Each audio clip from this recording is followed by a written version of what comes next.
एक वाइफ को पता करना था कि क्या उसका हस्बैंड उस पर चीट कर रहा है या नहीं, तो उसने एक लड़की को उसके पास भेजा। अचानक से उस लड़की ने अपना माइंड चेंज कर लिया था और वो हस्बैंड को ही ब्लैकमेल करने लग गई। इसी के साथ एक आर्टिस्ट भी वाइफ के पीछे पड़ा हुआ था। अब क्या इनका मैरिज बच पाएगा, ये हम ट्रस्ट ये 2021 की एक मिस्ट्री हॉलीवुड मूवी में देखेंगे। अगर आपको वीडियो अच्छा लगता है तो प्लीज इसे लाइक और कमेंट जरूर कर दीजिएगा। अब बिना किसी देरी के एक्सप्लेनेशन स्टार्ट करते हैं। मूवी स्टार्ट होती है और हम हमारी मेन कैरेक्टर ब्रूक को पेरिस से आता हुआ देख सकते हैं। वो बहुत ही ज्यादा टेंशन में थी, वहां पर वो रो भी रही थी। वो घर आकर अपने हस्बैंड ओवेन को गले लगाती है। इसके बाद हमें 5 दिन फ्लैशबैक में दिखाए जाते हैं। रात में सोए हुए थे तभी ब्रूक को एसगार का मैसेज आता है। ओवेन ने कहा कि इस आदमी को टाइम डिफरेंस के बारे में पता नहीं है। ब्रूक कहती कि एसगार न्यूयॉर्क में ही है। उसका एक आर्ट का शो था और ब्रूक की आर्ट गैलरी है, वो उसी को रिप्रेजेंट कर रही है। इसके बाद नेक्स्ट सीन में एसगार की इंटरव्यू चल रही थी। एसगार पेरिस से आता है और लड़कियों की न्यूड पेंटिंग बनाता है। एसगार से रिपोर्टर पूछती है कि जिन भी लड़कियों की तुमने पेंटिंग बनाई है क्या सब सिंगल थी। एसगार कहता है कि उसे पता नहीं है। वो किसी लड़की से मिलता है और जब इंटीमेट होता है उसी के बाद उस लड़की की पेंटिंग बनाता है। अगर उसे कुछ कनेक्शन फील हुआ तभी वो पेंटिंग बनाएगा। इसके बाद रिपोर्टर ब्रूक के साथ बात करती है। उसने कहा कि लोगों को लगेगा कि एसगार एक फ्रॉड है। ब्रूक कहती कि मुझे इसमें टैलेंट दिखता है, ये बहुत आगे जाएगा। यहाँ पर ओवेन भी आया हुआ था जिसके पास एसगार गया। उसने कहा कि ब्रूक एकदम सही है, उसे बहुत ही पसंद करता है। यह बात ओवेन को अच्छी नहीं लगती। इसके बाद रात में ब्रूक और ओवेन अपने फ्रेंड्स के साथ डिनर के लिए आए हुए थे। आजकल ओवेन और ब्रूक प्रेग्नेंट होने की कोशिश कर रहे हैं, पर आजकल जरा लकी नहीं है। ओवेन कहता है कि हमें जरा वैकेशन पर जाना चाहिए। ओवेन को पेरिस में जाना था। ब्रूक को आजकल जरा काम है तो इस वजह से वो आ नहीं सकती। इसके बाद वो एसगार को लेकर बात करने लग गए। ब्रूक की फ्रेंड एलेनोर डिवोर्स अटर्नी थी। उसने कहा कि बहुत सारे लोग चीट करते हैं, सिर्फ लड़कियां पकड़ी नहीं जाती। इस बात को लेकर ओवेन जरा इनसिक्योर फील करता है। घर आने के बाद ब्रूक ने ओवेन से सॉरी कहा कि फिर से उसे काम पर जाना पड़ेगा, आजकल वो जरा बहुत ही ज्यादा बिजी है। ओवेन कहता है कि तुम्हारे गैलरी में शो होने के बाद एक वीकेंड आ रहा है जहां पर हम पेरिस पर जा सकते हैं। 2 दिनों के लिए एक बहुत ही अच्छा वीकेंड हो जाएगा। ब्रूक ने कहा कि मेरे शो के बाद एक्चुअल सेलिंग स्टार्ट हो जाएगी, इसी वजह से वो नहीं आ सकती। ओवेन डायरेक्टली टिकट भी लेकर आया था जो ब्रूक को नहीं दिखा था। उसका मोबाइल पीछे रह गया था, जिसमें ब्रूक ने एक मैसेज पढ़ा जिसमें कहा था कि कल रात हम दोनों को मिलना है, उस प्लेस पर मजा आएगा। और इस मैसेज को डिलीट करने के लिए भी कहा गया था। तो ब्रूक अब ओवेन पर शक करने लग गई। उसने ओवेन से पूछा कि सारा कौन है। ओवेन कहता है कि वो मेरी शो की एक प्रोड्यूसर है। ओवेन न्यूज रिपोर्टिंग का काम करता है। एसगार के शो की वजह से ब्रूक को बहुत सारे प्रॉब्लम्स आ रहे थे। पैसों की भी थोड़ी सी प्रॉब्लम थी जो शो के बाद सॉर्ट आउट हो जाएगी। तभी एसगार ब्रूक के पास आया। वो कहता है कि एक मिलियनर मेरी पेंटिंग में बहुत ही ज्यादा इंटरेस्टेड है। ब्रूक ने ऑलरेडी उसका नाम सुना हुआ था तो इस बात के लिए एक्साइटेड हो गए। पर एसगार कहता है कि वो यहाँ पर नहीं आने वाला, यानी कि न्यूयॉर्क में नहीं आएगा, हमें उसके पास जाना पड़ेगा पेरिस में। ये बात ब्रूक के लिए जरा हार्ड थी क्योंकि शो के चलते इस तरीके से वो नहीं जा सकती। एसगार कहता है कि मैं बिजनेस की बातें नहीं कर सकता, तुम्हें उसे हैंडल करना पड़ेगा, मैं तुम्हारे बिना वहां पर नहीं जाऊंगा। तो जल्दी से हम वहां पर चले जाते हैं। ब्रूक ने यह बात अपने लॉयर फ्रेंड को बताई। उसने मजाक किया कि तुम एसगार के साथ पेरिस में जाने वाली हो, शायद नेक्स्ट तुम्हारे हस्बैंड को ही मुझे रिप्रेजेंट करना पड़ेगा। इसके बाद ये बात बताने के लिए ब्रूक ओवेन के पास आए। ओवेन के साथ शो की लड़कियां थी जो देखकर ब्रूक जरा जेलस हो जाती है। उसने सारी सिचुएशन ओवेन को समझाई और लास्ट में कहती कि मुझे पेरिस में जाना पड़ेगा। ब्रूक पहले तो यही चाहता था, पर ब्रूक एसगार के साथ जा रही है, इस वजह से उसे गुस्सा आ जाता है। उसने वीकेंड पर अपना शो कैंसिल किया था, पर अब ये शो वो ले लेता है। आज मिडिल ऑफ द नाइट वो अचानक से उठकर कहीं चला गया। उसने एक टैक्सी बुक की थी। इसकी इन्फॉर्मेशन ब्रूक को उसके टैबलेट से मिल जाती है। वो कहाँ पर जा रहा है इसका एड्रेस भी उसे दिख गया। उसने उसे कॉल करने की बहुत कोशिश की पर उसका कॉल लगा ही नहीं। रात में इसके बारे में ओवेन से पूछते हैं तो ओवेन ने कहा कि मेरा कुछ काम था, एक स्टोरी मुझे कवर करनी थी। ब्रूक उसे ऐसे जाने के लिए सॉरी कहती है। ओवेन ने नोटिस किया कि ब्रूक बहुत ही अच्छे अच्छे कपड़े लेकर जा रही है, तो ब्रूक कहती है कि वहां पर मुझे शायद डिनर के लिए भी जाना पड़े, तुम्हें मुझे लेकर वरी करने की कोई भी जरूरत नहीं है। उसने कहा कि हमें एक दूसरे पर ट्रस्ट करना चाहिए। ब्रूक के जाने के बाद ओवेन अपने फ्रेंड के साथ एक बार में आया। वो कुछ ड्रिंक्स ले रहे थे पर ओवेन ज्यादा ड्रिंक नहीं करता। अचानक से एक लड़की ओवेन को अप्रोच करती है जिसका नाम था एमी। एमी ने उसे न्यूज से पहचान लिया था। वो कहती है मेरे कॉलेज में एक पेपर था जिसकी वजह से मुझे तुम पर रिसर्च करना पड़ा। वो उसकी एक बहुत ही बड़ी फैन है। इसी के पैरेलल में ब्रूक और एसगार ये बिजनेसमैन के साथ बातें कर रहे थे। यहाँ पर एस्गार ब्रूक के साथ फ्लर्ट करने की कोशिश करता है, पर ब्रूक उसे भाव नहीं देती है। न्यूयॉर्क में ओवेन एमी के साथ था, पर अब वो घर जाना चाहता था। पर एमी कहती है मेरी फ्रेंड 2 मिनट में यहाँ पर आ रही है, वो तुम्हारी बहुत बड़ी फैन है, तो उससे तुम मिल लेना। उसने उसका ऑटोग्राफ भी लिया। ओवेन के फ्रेंड एडम को जाना था, तो एडम ने कहा कि हमें यहाँ से चलना चाहिए, पर ओवेन उस लड़की के लिए रुक रहा था। एडम रियलाइज करता है कि ओवेन एक गलती कर रहा है। एमी को अपनी फ्रेंड का मैसेज आता है कि आज रात वो आ नहीं पाएगी, पर फिर भी ये बात वो ओवेन को नहीं बताती है। न्यूयॉर्क में एस्गार और ब्रूक की मीटिंग बहुत ही अच्छी गई और उन्होंने बहुत सारी पेंटिंग सेल कर दी थी। एस्गार ने कहा कि तुमने मेरे टैलेंट को देखा और उसी वजह से मैं सब कुछ कर पाया हूँ। उसे एक व्यू दिखाकर कहता है कि इस ब्यूटीफुल से व्यू को देखो, मेरे साथ इसी मूवमेंट पर रहो। ब्रूक ने कहा कि मुझे जाना पड़ेगा। एस्गार कहता है कि सिर्फ मेरे साथ एक ड्रिंक लो और इसके बाद हम देखेंगे। इसी के पैरेलल में हम देखते हैं कि ओवेन एमी के साथ इंटीमेट हो गया था। ब्रूक के ओवेन को बहुत सारे मैसेज आ रहे थे, पर वो कुछ भी रिप्लाई नहीं कर रहा था। ओवेन एमी से कहता है कि मेरी एक वाइफ है जिसे मैं बहुत ही प्यार करता हूँ, मैंने आज तक ऐसा कुछ भी किया नहीं था। एमी जरा गुस्सा हो गई कि वो उसे बाहर निकालने की कोशिश कर रहा है। ओवेन ने कहा कि अब मैं फिर से तुमसे मिलना नहीं चाहता। एमी ने कहा कि तुम जैसा चाहते हो वैसा ही मैं करूंगी, पर तुम्हें मेरा एक काम करना पड़ेगा। वो भी कॉलेज में जर्नलिज्म का एक कोर्स कर रही थी और इसके बाद उसे जॉब चाहिए होगी, तो ओवेन के कॉन्टैक्ट से उसे जॉब मिल सकती है। उसी का लेकर उसे ब्लैकमेल करने लग गए। ओवेन भी अपना मैरिज सेव करने के लिए इस बात के लिए मान जाता है। इसके बाद हम देखते हैं कि ब्रूक घर पर आई। वो घर आते ही ओवेन को गले लगा लेती है। अगले दिन गैलरी में एस्गार ने ब्रूक की पेंटिंग बनाई थी। ब्रूक ने कहा कि हम इसे एग्जिबिट नहीं कर सकते, ये मेरी तरह ही दिख रही है। एस्गार कहता है कि तुम्हारी तरह नहीं है। ब्रूक ने इस पेंटिंग का नाम उससे पूछा, तो एस्गार कहता है कि इस पेंटिंग का नाम ब्रूक है। उसे मना कर रही थी, पर एस्गार मानता नहीं। रात में इनका शो हुआ। ओवेन पहचान लेता है कि पेंटिंग ब्रूक की है। जिस तरीके से एस्गार ब्रूक के पास था, ये सारी चीजें उसे अच्छी नहीं लगी। उसके फ्रेंड ने भी पहचान लिया था कि ये पेंटिंग ब्रूक की है। ये शो अच्छा बिक रहा था, तो ब्रूक और एस्गार दोनों बहुत ही खुश थे। यहाँ पर हम देख सकते हैं कि एमी भी पहुंच जाती है। ओवेन ने उसे देखा और डर जाता है। वो अपने फ्रेंड से कहता है कल रात में तुम्हारे साथ था, यही हम स्टोरी बनाएंगे। पूरी रात हम ड्रिंक करते रहे और मैं किसी और से मिला ही नहीं। उसके फ्रेंड ने पूछा कि तुमने आखिर में किया क्या है। ओवेन ने कहा कि मैंने एक बहुत बड़ी मिस्टेक कर दी। फ्रेंड को भी ओवेन पर गुस्सा आता है। ओवेन को एमी को देखते हुए ब्रूक ने देख लिया और उसे पूछती है क्या तुम उस लड़की को जानते हो। ओवेन ने कहा कि मैं बहुत सारे लोगों को मिलता रहता हूँ, तो उसे याद नहीं है। एमी को देखने के बाद एस्गार उसके पीछे पड़ गया और आकर वो ब्रूक से उसे मिलवाता है।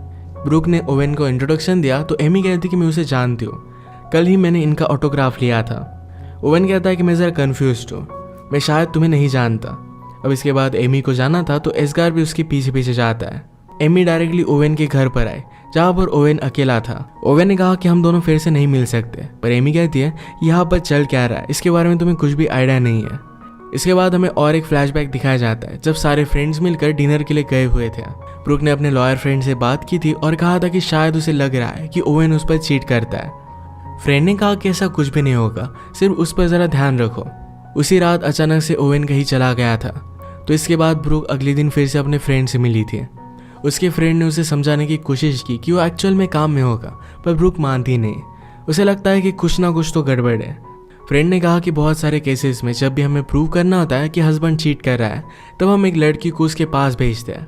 अगर वो उसके साथ फ्लर्ट करने की कोशिश करता है या फिर कुछ अलग होता है, तो ये सब हम रिकॉर्ड कर लेते हैं। ऐसी एक एजेंसी को जानती थी जिसका नंबर वो ब्रूक को देती है। उसने ये भी कहा कि तुम्हें ओवेन पर ट्रस्ट करना चाहिए, तुम्हें इसकी ज़रूरत नहीं पड़ेगी। रात में ओवेन का इस तरीके से जाना ब्रूक को सोने नहीं देता। जहाँ पर ओवेन ने कैब बुक की थी, इसकी लोकेशन ब्रूक ने देखी। एक बहुत ही अच्छा मॉडल था। ब्रूक से अब रहा नहीं जाता, एक्चुअल सिचुएशन क्या है उसे पता करना था, तो उस एजेंसी को उसने कॉल कर दिया। अगले दिन एक लड़की से वो मिली और ये लड़की एमी ही थी। एमी को ही ओवेन को रिजाने का अब जॉब दिया गया था। ब्रूक कहती कि तुम ज़रा अलग लग रही हो, तुम ओवेन की टाइप की नहीं हो। एमी ने कहा कि जब मैं रात में जाऊंगी तो ज़रा अलग लगूंगी, तुम मुझ पर पूरा ट्रस्ट कर सकते हो। मेरा एक बॉयफ्रेंड है जिससे मैं बहुत ही प्यार करती हूँ, मैं कभी भी उस पर चीट नहीं करूँगी। ब्रूक ज़रा अनश्योर थी। एमी ने कहा कि अगर तुम्हें लगता है कि हमें ये सब कैंसिल कर देना चाहिए, तो मुझे सिर्फ एक मैसेज कर देना और मैं वहाँ से चली जाऊँगी। इसके बाद ब्रूक जब पेरिस में थी, एस्गार उस पर मूव करने की कोशिश कर रहा था, तभी ब्रूक ने एमी को मैसेज कर दिया था कि सारी डील ऑफ कर दो, पर एमी ने ये बात नहीं सुनी थी। एमी ने ओवेन के साथ मिलने के बाद रियलाइज़ किया था कि उसे जॉब अपॉर्चुनिटी चाहिए और इसके लिए कुछ भी कर सकती है। उनकी कन्वर्सेशन की वीडियो निकालने वाले एक आदमी को भी उसने घर पर भेज दिया। पेरिस में एस्गार और ब्रूक जब ड्रिंक ले रहे थे तो एस्गार ब्रूक से पूछता है, तुमने मुझे क्यों चूज किया? ब्रूक कहती कि तुम बहुत ही ज्यादा टैलेंटेड हो, ये बात सिर्फ तुम्हें पता नहीं है। ब्रूक कहती कि तुमने मुझे क्यों चूज किया? एस्गार ने कहा कि तुम बहुत ही ज्यादा ब्यूटीफुल हो, जब मैं पेंट करता हूँ तो मुझे म्यूजिक सुनाई देता है, पर जब मैं तुम्हारे साथ होता हूँ तब भी मुझे वही म्यूजिक सुनाई देता है। यानी कि उन दोनों में जो भी है ये बहुत ही ज़्यादा स्पेशल है और इसे वो एक्सप्लोर करना चाहता था। ब्रूक इस बात के लिए उसे मना कर देती है। उसने एमी को कैंसिल करने का मैसेज किया था पर एमी का कुछ भी रिप्लाई नहीं आता। इस बात से वो बहुत ही ज़्यादा डिस्टर्ब हो गई थी और ओवेन को भी कॉल लग नहीं रहा था। इससे वो बहुत ही ज़्यादा सैड हो जाती है। उसने सुबह ओवेन को कॉल लगाया और पूछा कि रात में तुम कहाँ थे? ओवेन ने कहा कि मैं बार में गया था, 1-2 ड्रिंक्स मैंने लिए और मैं घर पर आ गया। ये सब बातें ओवेन के साथ एमी सुन ही रही थी। ये दोनों एक दूसरे को आई लव यू कहते हैं। अब ब्रूक यहाँ से जा रही थी तो एस्गार उसे कहता है कि हम दोनों के बीच में अगर कुछ भी है, थोड़ी सी भी फीलिंग्स है, तो हमें इसे एक्सप्लोर करना चाहिए। ये सुनने के बाद भी ब्रूक वहाँ से चली गई।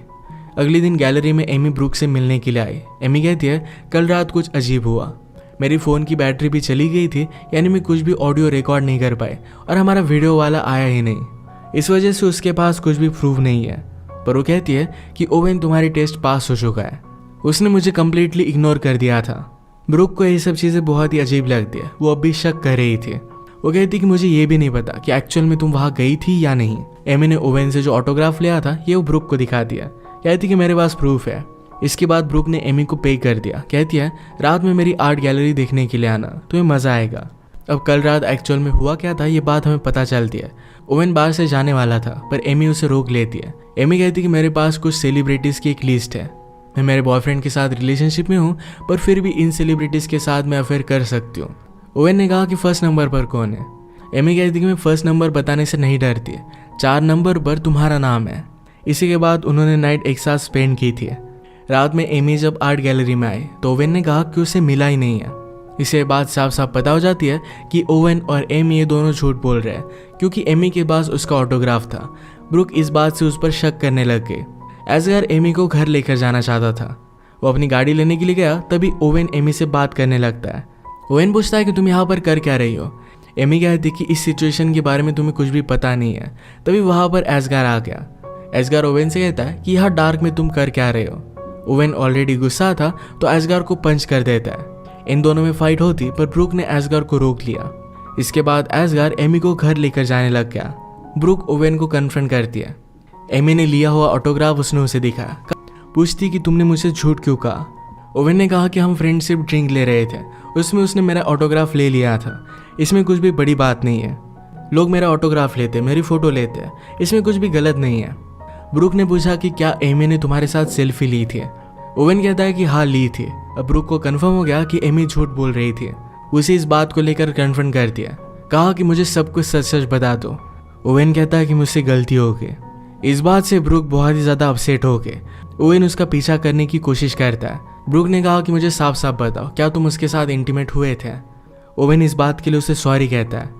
ब्रूक ने कहा कि रात में भी अजीब से तुम कहीं पर भी चले जाते हो, मुझे अभी के अभी तुम्हारा फ़ोन देखना है, सारी चीज़ें चेक करनी है। ओवेन उसे फ़ोन नहीं देता तो ब्रूक गुस्से में घर चली गई। इसके बाद ओवेन जब घर पर आया तो एमी भी उसके घर पर आई थी। एमी ने ओवेन को बता दिया कि तुम्हारी वाइफ ने मुझे तुमसे मिलने के लिए हायर किया था। मैं ये काम करने वाली थी पर तुम्हें देखकर मुझे एक अपॉर्चुनिटी दिखी। इसी के पैरेलल में हम देखते हैं कि ब्रूक अपने फ्रेंड के साथ थे। उसने एक न्यूज़ में पॉलिटिशियन के बारे में पढ़ा जो अपनी वाइफ पर चीट कर रहा था। इसमें उसने एक एड्रेस देखा तो यही एड्रेस ओवेन को अपने फ़ोन पर मिला था।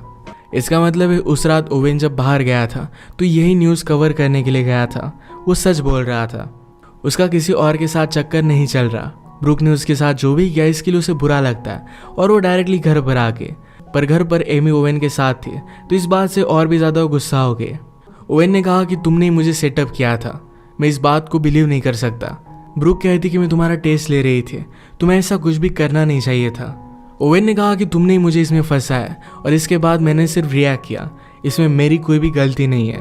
ये दोनों एमी पर गुस्सा थे तो इसे निकल जाने के लिए कहते हैं।